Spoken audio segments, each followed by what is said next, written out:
అత్తమ్మ TV non veg ఛానల్కి స్వాగతం. ఈరోజు పక్కా దేశీ స్టైల్లో బెండకాయ గుడ్డు పులుసు ఎలా తయారు చేయాలో నేర్చుకుందాం. చాలా రుచిగా ఉంటుంది. ఇది అచ్చమైన పల్లెటూరు స్టైల్లో చెప్తారు. ఓ 4 గుడ్లని కొద్దిగా ఉప్పు వేసి 15 నిమిషాల పాటు ఉడికించుకోవాలి.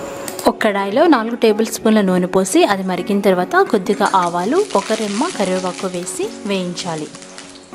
అవి కాస్త వేగిన తర్వాత ఒక పెద్ద ఉల్లిపాయ, 3-4 పచ్చిమిరపకాయ ముక్కలు వేసుకుని బాగా మగ్గించుకోవాలి.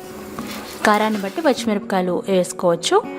ఇప్పుడు బెండకాయల్ని కట్ చేసుకోవాలి. చిన్న ఉసిరికాయ సైజ్ అంత చింతపండుని నానబెట్టుకోవాలి.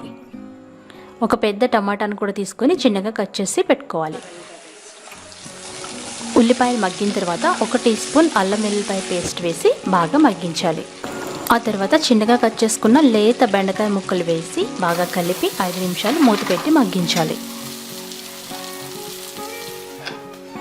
ఆ తర్వాత టమాటా ముక్కలు వేసుకోవాలి. ఈ టమాటా ముక్కలు కూడా వేసి బాగా కలిపి మరొక 5 నిమిషాలు మూత పెట్టుకొని మగ్గించుకోవాలి. ఇలా మగ్గేటప్పుడే బెండకాయలో ఉన్న జిగురు అంతా పోతుంది. ఆ తర్వాత అందులో తగినంత ఉప్పు, తగినంత కారం వేసుకోవాలి. ఈ పులుసులో కొద్దిగా కారం ఎక్కువ ఉంటే బాగుంటుంది. ఉప్పు కారం వేసి బాగా కలిపి ఒక 2 నిమిషాలు మూత పెట్టాలి. ఆ తర్వాత తగినన్ని నీళ్లు పోసుకోవాలి. దాదాపు ఇక్కడ 1/2 లీటర్ వరకు నీళ్లు పోసాను నేను. మూత పెట్టుకొని కూరను ఉడికించుకోవాలి. ఆ తర్వాత ఉడికించిన గుడ్లకి ఘాట్లు పెట్టుకొని ఈ ఉడుకుతున్న కూరలో వేసుకోవాలి. బాగా కలిపి మూత పెట్టుకొని మీడియం ఫ్లేమ్లో ఉడికించుకోవాలి.